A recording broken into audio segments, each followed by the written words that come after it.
नमस्कार, मैं हूं आपके साथ मयंक मिश्रा। आज 13 तारीख है। देखिए, इस वक्त जो हालात हैं मिडिल ईस्ट में, ईरान, अमेरिका, इजराइल और बाकी अरब देशों के, इनको लेकर कई बड़ी सनसनीखेज खबरें सामने आई हैं और ये ऐसे खुलासे हैं जो आपको साधारण तौर पर नहीं मिलेंगे, लेकिन मैं कोशिश करूंगा कि आपको इनसाइड स्टोरी जो है वो बताने की कोशिश करूं। देखिए, एक बड़ी खबर आई है जो कि अमेरिका की तरफ से आई है, अमेरिका के सोर्सेस से आई है और बताया ये जा रहा है कि अमेरिका और इजराइल ने एक प्लान तैयार किया है जिसके तहत ये तय किया गया है कि नवंबर तक, यानी जो अगला अभी महीना आएगा, आगे इसी साल नवंबर आएगा, तब तक ईरान के ऊपर कोई बड़ी स्ट्राइक ना की जाए, गजा में कोई बड़ा ऑपरेशन ना किया जाए और लेबनान में हिजबुल्लाह के खिलाफ भी कोई बड़ा ऑपरेशन ना किया जाए। अब सवाल यह है कि नवंबर क्यों तय हुआ है? क्योंकि दोनों जगह मिड टर्म पोल्स हैं, अमेरिका में भी और इजराइल में तो चुनाव है, इलेक्शन है। ऐसे में एक बड़ी रणनीति तैयार हुई है अमेरिका और इजराइल के बीच में कि नवंबर तक जो है वो कोई बड़ा अटैक ना किया जाए और इस दौरान इकोनॉमिक ब्लॉकेड यानी ईरान की अर्थव्यवस्था को ब्लॉक करने की कोशिश की जाए। ये प्लान तैयार किया गया है। देखिए, जो खबरें हैं छप रही हैं, जो वेस्टर्न मीडिया में, अगर आप उसको एनालाइज करें, the United States and Israel are setting into a strategic pause across the Middle East. Strategic pause जैसे रिमोट कंट्रोल चलता है, जब आप टीवी चलता है या फिल्म चल रही होती है, आप उसको रिमोट से पॉज बटन दबा देते हैं तो सब कुछ वहीं रुक जाता है। फिर जब मन आता है आगे तो आप उसको प्ले दबा देते हैं और वो फिर से शुरू हो जाता है। बिल्कुल इसी तरह से इजराइल और अमेरिका ने कहा जा रहा है कि पॉज बटन दबा दिया है, यानी फिलहाल हमले नहीं करने हैं, चीजों को रोका जाए। अमेरिका इस हालत में नहीं है फिलहाल। इंटरसेप्टर्स तबाह हो गए हैं, मिसाइल्स जो है पेट्रियट थाट तबाह हो गए हैं, बेसिस जल गए हैं। अमेरिका इस पोजीशन में नहीं है कि अकेला हमला कर पाए। इजराइल इस समय हमला करता है तो उसका बड़ा नुकसान जो है वो चुनावों में देखने को मिलेगा और फिर से एक बार पूरे अरब देश जलेंगे। ऐसा नहीं है कि सिर्फ ईरान और इजराइल की वॉर होगा, वो अरब सऊदी भी जलेगा और यूएई भी जलेगा और वो बहरीन और जॉर्डन पर फिर हमले होंगे। अमेरिका की सारी कंपनीज तबाह की जाएंगी, यानी बड़ा इकोनॉमिक नुकसान होगा। इसलिए चुनावों को देखते हुए डोनाल्ड ट्रंप और नेतन्याहू ने प्लान तैयार किया है कि नवंबर तक कुछ ना किया जाए, नवंबर के बाद फिर से बड़ी स्ट्राइक की जाए। बात नंबर 1। 3 बयान आपको बताता हूं, बड़े छोटे छोटे और फास्ट। रूस की तरफ से यह वार्निंग दी गई है ईरान को, केजीबी की तरफ से, और एक बड़े उनके फॉरेन पॉलिसी से जुड़े एक बड़े अधिकारी की तरफ से यह कहा गया है कि नवंबर में या नवंबर के बाद ईरान में ग्राउंड ऑपरेशन हो सकता है। यानी केजीबी और रूस तो बड़ी सटीक वार्निंग दे रहे हैं कि भाई नवंबर के बाद ग्राउंड ऑपरेशन के लिए तैयार रहिए, अमेरिका हमला करेगा और बहुत बड़ा हमला करेगा। यह रूस का बयान आया। चीन अपना डेलीगेशन भेजता है ईरान और बताया जाता है कि इस डेलीगेशन की मोहसिन रजाई साहब से मुलाकात हुई है और ये बड़ा प्लान तैयार हुआ है कि हॉर्मुज लंबे समय तक बंद रहेगा। हॉर्मुज अभी खुलेगा नहीं आसानी से, अब ये लंबा मामला खिंच गया है, आगे फंस गया है। लंबे समय तक अगर हॉर्मुज बंद रहता है तो ईरान कैसे अपना तेल सप्लाई चाइना को जारी रखे, इसके लिए हॉर्मुज के अलावा ऑल्टरनेट रूट क्या हो सकते हैं या हॉर्मुज में कौन सा रास्ता अपनाया जा सकता है, इसको लेकर बड़ी प्लानिंग चीन और ईरान में शुरू हो गई। यानी ये मान के चल रहे हैं दोनों की हॉर्मुज अभी लंबे समय तक बंद रहेगा। सेकेंड चीज। तीसरी चीज आप देखिए, कल ईरान की तरफ से क्या बयान आए। ईरान की तरफ से बयान आए कि हम 2029 तक यानी 2029 तक का इंतजार करेंगे, उसके बाद देखा जाएगा क्या करना है। यानी हम इस जंग को 2029 तक तो कम से कम ले ही जाएंगे। क्यों? जब तक डोनाल्ड ट्रंप सत्ता से बाहर नहीं हो जाते तब तक हम इस जंग को जारी रखेंगे। यानी मामला 2029 तक का बयान आ रहा है। अब देखिए आप रूस के बयान का नेचर कि नवंबर में हमला होगा। चाइना ये कह रहा है कि अल्टरनेट रूट से कैसे ऑयल सप्लाई जारी रखी जाए, यानी हॉर्मुज बंद रहेगा। ईरान तो इसको कह रहा है 2029 तक हम जाएंगे। और खबरें अमेरिका से हैं कि अमेरिका इजराइल ने युद्ध को नवंबर तक पॉज कर दिया, पहले इलेक्शन हो जाए फिर देखते हैं। यानी ये चारों पांचों चीजें एक साथ डेवलपमेंट पिछले 24 घंटे के अंदर की हैं। ये अगर आप इनको जोड़ के देखें तो एक बड़ी पिक्चर उभरती है। बड़ी पिक्चर ये है कि फिलहाल अमेरिका और इजराइल के इलेक्शंस को देखते हुए स्ट्राइक नहीं की जाएगी, लेकिन जो रूस कह रहा है कि एक बड़े ग्राउंड ऑपरेशन की तैयारी, यानी अमेरिका अपनी सेना को मजबूत करने में जुटा हुआ है। जो नुकसान हुआ है उसकी कैसे मरम्मत की जाए, चीजें कैसे डिप्लॉय किए जाए, नई रणनीति पूरी बनानी होगी। ईरान ने सब कुछ ध्वस्त कर दिया, अमेरिका की पूरी रणनीति, वॉर पॉलिसी जो है उसको तबाह करके रख दिया। अब उसके बाद कहानी यह है कि कैसे जो है अमेरिका रीग्रुप हो और उसके बाद क्या हमले की प्लानिंग हो, क्या स्ट्रैटेजी हो, इस पर विचार चल रहा है। लेकिन इसके साथ एक और बड़ी अहम खबर है।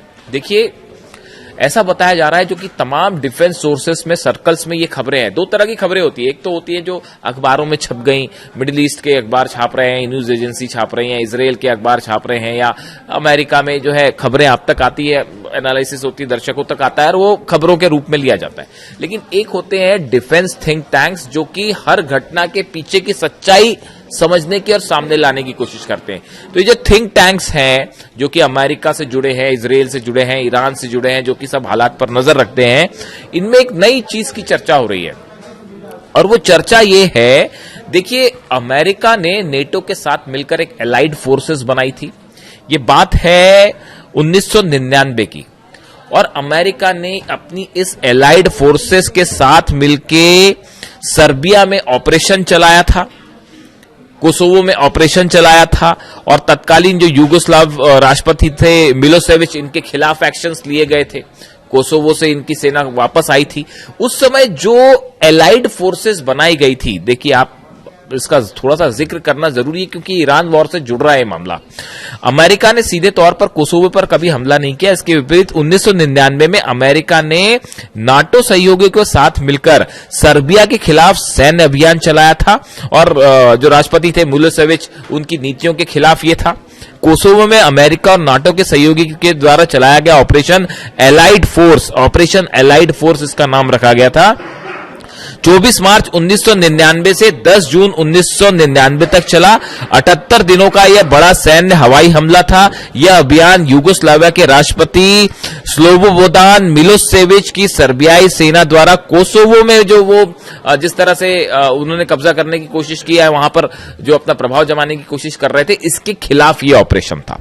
78 दिनों के हमलों के बाद यूगोस्लाविया ने घुटने टेके अपनी सेना को कोसोवो से वापस हटा लिया, यूगोस्लाविया ने, और उसके बाद फिर वो अंतर्राष्ट्रीय शांति बलबल वहां पर पहुंच गया। अब देखिए, ये जो कोसोवो में ऑपरेशन हुआ, अमेरिका ने जो सर्बिया के खिलाफ ये ऑपरेशन किया था, इसमें एलाइड फोर्सेस बनाई गई थी नेटो के सहयोग से। एक एलाइड, इसका ऑपरेशन ही नाम एलाइड फोर्सेस था, यानी कई देश मिलकर ऑपरेशन करेंगे कोसोवो में, और सर्बिया के खिलाफ ये ऑपरेशन किया गया। उसके भी 3 स्टेज थे। पहले बम्बार्डमेंट किए गए, पहले कुछ जगह तय की गई कि यहां पर बम्बार्डमेंट करेंगे, और इनका मानना था कि यूगोस्लाविया के जो राष्ट्रपति हैं वो झुक जाएंगे अमेरिका के सामने, तो उन्होंने पहले दौर की बम्बार्डमेंट किए, वो नहीं माने। फिर दूसरे दौर के बम्बार्डमेंट किए गए, उसके बाद भी नहीं माने। फिर तीसरे लेवल के बम्बार्डमेंट हुए। अब हो ये रहा है, बड़े सारे एक्सपर्ट से बताते हैं कि ये जो कोसोवो प्लान था अमेरिका का, जो 1999 में किया गया, एलाइड फोर्सेस बनाई गई, बिल्कुल यही प्लान जो है वो अब ईरान के लिए तैयार किया जा रहा है। और इसमें सबसे बड़ा मोहरा अमेरिका ने किसी को बना रखा है, तो वो बना रखा है सऊदी अरब। यानी देखिए, 2 फ्रंट खोलने की तैयारी है कि इजराइल एक तरफ से हमला करेगा, दूसरी तरफ से अमेरिका हमला करे, और एक एलाइड फोर्स बना दी जाए जिसका लीड, जिसको सऊदी अरेबिया करे, और जिसमें कई अरब देश शामिल हो, और ये इनकी सेना मिलकर जो है ईरान के खिलाफ ऑपरेशन करे। ये जो बार बार आप सुन रहे हैं कि 14 देशों की सेना बनाने की कोशिश है, और ये जो है लाल सागर में जहाजों की सुरक्षा करेगी, हॉर्मुज में ऐसा करेगी, वैसा करेगी, ये दिखावा है सिर्फ। अंदर का प्लान ये है कि अरब देशों की एक एलाइड फोर्स बनाई जाए जिसको ईरान के खिलाफ उतार दिया जाए, और ये प्लान नवंबर के बाद एक्टिवेट किया जाए। और इस पे काम शुरू हो चुका है, ये काम शुरू हो गया है। जो सऊदी, जो नेटो बनाया गया, देखिए इसमें बड़ी सारी चीजें हैं। असल में मामला फंसा कैसे है, इन सब अरब देशों का स्टैंड जो है वो इजराइल के खिलाफ है, खासकर फिलिस्तीन के मुद्दे में सब इजराइल की आलोचना करते हैं। तो मामला यहां बिगड़ जाता है कि अगर इजराइल इनके साथ आ जाए, जो कि आएगा नहीं कभी, कोई भी मुस्लिम देश जो है वो इजराइल को अपने साथ लाने को तैयार नहीं होगा, तो ऐसे हालात में एक तो इजराइल का विरोध, यहां पर मामला जो है वो फंस जा रहा है। दूसरी चीज आप देखिए, ईरान जो है, ईरान की तरफ से जो रिटेलिएशन है, जब ईरान पर आप हमला करेंगे, कोई एलाइड फोर्स मान लो बन भी जाती है, कुवैत की, जॉर्डन की और इजिप्ट सब शामिल होकर मान लीजिए एक एलाइड फोर्स बन भी गई, तो उसके बाद भी क्या वो हमले की हिम्मत कर पाएंगे ईरान से? और अगर कर भी दिया तो उसके बाद ईरान की तरफ से जब पलटवार होगा, क्या अरब देश उसको सह पाएंगे? जो कवर था अमेरिका का वो तो ब्लोन अप है, खत्म हो गया। वो जो डिफेंस मिसाइल वाला जो प्रोग्राम था वो खत्म हो गया। तो अब अरब देश अपनी रक्षा कैसे करें, सबसे बड़ा सवाल ये है। इसीलिए फिलहाल कोई ऑपरेशन नहीं किया गया कि अगर आनंद फानंद में कोई ऑपरेशन किया जाता और ईरान की तरफ से हमले होते, सऊदी को बचाना मुश्किल हो जाता, यूएई को बचाना मुश्किल हो जाता। और वो इकोनॉमिक अब तो निशाने जो है वो इकोनॉमिक पूरी कंपनियां जो है जितनी वो निशाने पर है अमेरिका की जितनी कंपनियां हैं वो सब जला देगा ईरान अगर अब की बार हमला हुआ तो। बड़ा प्लान तैयार। अब तो मोहसिन रजाई साहब आ गए। मैं अपने हर वीडियो में मोहसिन रजाई साहब का जिक्र कर रहा हूं साहब। उसकी दो वजह है, एक तो व्यक्तिगत रूप से मेरे को उनकी स्ट्रैटेजी बड़ी, जो मिलिट्री, देखिए हर सबका अपना अपना तरीका होता है, तो मैं भी जब एनालिसिस करता हूं तो कुछ आप मिलिट्री के बारे में जानकारियां पढ़ते हैं कि मिलिट्री वॉर स्ट्रैटेजीज क्या होती है, कैसे बनाई जाती हैं, कैसे दुश्मन पर हावी हुआ जाता है। तो आप जब अलग अलग पढ़ेंगे तो उसमें कासिम सुलेमानी नंबर 1 कमांडर, वो उनका कोई मुकाबला नहीं है। उनको तो डोनाल्ड ट्रंप भी जो खौफ खाते हैं कासिम सुलेमानी से कि कासिम सुलेमानी होते तो पता ही नहीं क्या कर लिया होता। वो तो ये मान के चल रहे थे तो अब पता नहीं इजराइल का क्या करते कासिम सुलेमानी होते तो अब मोहसिन रजाई भी लेकिन उसी तरह उसी रणनीति पे चलते हैं। उनका भी जो बड़ा एग्रेसिव स्टैंड है, उन्होंने ईरान ने जो 3 स्टैंड लिए, ट्रंप से हम कोई बात ही नहीं करेंगे, 2029 के बाद देखा जाएगा, पहले उसको हटाओ वहां से, सत्ता से, अरब बेसिस खाली करो आप जितने हैं, हॉर्मुज हम नहीं खोलेंगे। जो स्टैंड है वो बहुत टफ कर दिया है एकदम मोहसिन रजाई साहब के आते के साथ ही। अब ईरान फ्रंट फुट पे खेल रहा है एकदम। तो ये जो है वॉर स्ट्रैटेजी है कासिम सुलेमानी और उसके बाद अब मोहसिन रजाई साहब जो है, मोसाद और सीआईए खौफ खाता है इनसे। इनके आने के बाद से ये बात तय हो गई है कि अब वो कोई डील डाल नहीं होने वाली, वो हो गया खत्म बात। और वो होगी भी तो वो अपने शर्तों पे करेगा, ईरान जो करेगा। अब कोई उधर से कोई मतलब ही नहीं है किसी की कोई बात मानने का। इनफ बहुत हुआ, ये खेल जो चल रहा था, इनफ इज इनफ कि आज डील हो जाए, अब फिर अच्छी बात चल रही है तो फिर हमला कर दिया उसको। और उसको ईरान ने अपने टारगेट सेट कर दिए। अभी मिडिल ईस्ट में इन टारगेट के साथ आगे बढ़ना है, चाहे जितने दिन चले जंग चले। तो ऐसे में ये जो एलाइड फोर्सेस वाला मामला है, इसकी कोशिश में ट्रंप की सेना, सऊदी की सेना सब मिलके, लेकिन अब ये प्लानिंग के स्तर पर ही है। इसीलिए ईरान ने पहले ये बयान दे दिया था, जैसे ये नेटो हुआ, ये श्योर कर लिया गया था कि हमारे खिलाफ अगर कुछ मामला आया भारी पड़ जाएगा। तो अब देखने वाली बात ये है कि क्या ये जो एलाइड फोर्स का ख्वाब देख रहे हैं डोनाल्ड ट्रंप, क्या ये पूरा हो पाएगा? क्या नवंबर के बाद ग्राउंड ऑपरेशन की तैयारी है? और ईरान तो जो जंग की तैयारी कर रहा है, वो तो कल बयान आ ही रहे हैं वहां पे कि जितने हमारे ड्रोन खर्च हुए उससे ज्यादा ड्रोन हमने बना दिए हैं, जितनी मिसाइल खर्च हुई उससे ज्यादा मिसाइल बन गई है।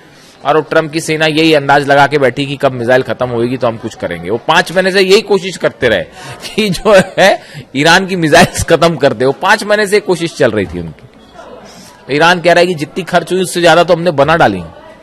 तो अब हालात ये है कि ये पूरी वस्तु स्थिति जो आपको देख के भले ऐसा लग सकता है कि अभी जंग रुकी हुई है, हमले नहीं हो रहे हैं, लेकिन पर्दे के पीछे बड़े सारे खेल जारी हैं। मिडिल ईस्ट असल में ऑयल और गैस, नेचुरल रिसोर्सेस का क्या कहें आप, हब है, हब। यहां सब कब्जा करना चाहते हैं, सब अपना प्रभाव लगाना चाहते हैं यहां के रिसोर्सेस के चलते। अब हर देश अपनी समझ के मुताबिक, इसीलिए ईरान कह रहा है कि अपनी समझ से काम करिए, किसी की गोद में मत बैठिए। अमेरिका कोई बचाने नहीं आने वाला। यही बात अली खामनी साहब ने भी कही थी। Anyway, thank you so much. Video कैसा लगा कमेंट करके जरूर बताएं। मैं आपके सारे कमेंट्स पढ़ता हूं, कोशिश होती है जवाब भी देने की। Thank you so much.